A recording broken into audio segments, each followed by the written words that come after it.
You took over how many days ago as the chief? Yeah, this is day 8, so early on into I started last week. Exactly, and so if you could do me a favor and just kind of talk about CCFD's involvement today here at the Valero plant, really just putting out this fire today. Right, so currently there's a fire at a Valero plant, and the Corpus Christi Fire Department, our response, we've sent 4 trucks and our hazmat companies here, and they've set up a command post. What our primary goal is to do air monitoring outside the facility to ensure that we don't need to do any evacuations, any shelter in places. So that is what the Corpus Christi Fire Department is doing currently.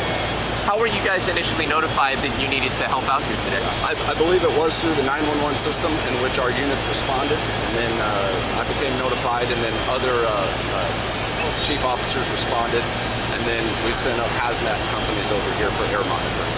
And how important is that to make sure that the air is being monitored? Because obviously there's a lot of chemicals that could be going up right now, right? Right. It's smoke travels. So smoke doesn't stay where it's produced. Smoke will travel. So our goal and our job is to go out to see where the smoke is going. We do plume modeling with our hazmat companies to see where is the smoke going. And then we do the air monitoring to ensure, again, to see if we need to do any shelter in place or any evacuations because of the air monitoring. Currently, they're running those assessments, and then if there's any updates that need to happen or any notifications that need to go out for any of the actions, community actions, we'll send out a notification. And if a notification goes out, would it be through the reverse alert system? That would be one of the ways that we would do it. Obviously, if there is a business right along or any homes, which I don't believe there's any homes right now right around here, we could also go out and do what we would call knocking on the door and do evacuations or notify shelter in place. So probably through a number of ways. Do you know how long it would take to get that kind of information to know whether you'd have to put out that notification? Yeah, I don't have a immediate timeline on that. Again, our companies are out and they are doing the assessments right now. Yeah. Anything you want to add? Are there any injuries? Currently, there's been no injuries reported to us. We have a medic unit on standby here. Again, we have 4 fire units with our hazmat companies, and then we have one of our medic units here on standby as well. Chief, in which way do you guys help out the fire team that they already have in there?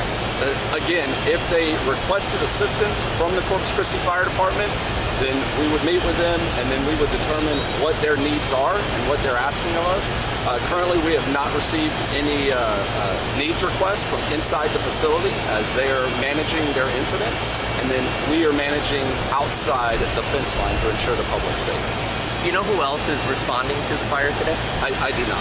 Okay, gotcha. And obviously, because you just got here and you just took over this job, this is a pretty, significant thing to have to already be involved with, right? So, how did, your career in Austin help prepare you to really hit the ground running now with this as one of the big things going on? Right. Well, as Austin didn't have refineries like the city of Corpus Christi does, but we had a number of large-scale incidents that happened in any major city. So the fundamentals of incident command, of managing large incidents, that plays into all of it. So we go by the principles of life safety, property conservation, and the environmental concerns. So that rolls right into any incident you're dealing with. It's just potentially different hazards associated with this incident. So yeah, again, coming from a large city, we were used to managing large-scale incidents across the city. So it just, you bring the fundamentals back down here and work off those principles to ensure that the community is safe. Exactly. And do you know, as of right now, how much the fire has been contained? I do not. So it's still obviously ongoing? Right. Yes, that would be a question that would have to be asked by the facility. Got you. And then last thing is just any idea what a potential cause of a fire like this could be? No, we have no potential cause. Again, that would go back to the facility themselves. Thank you, sir. Anything else you want to ask? Anything else you want to add up? Thank you very much. Thank you. Chief, what time did you guys get the call?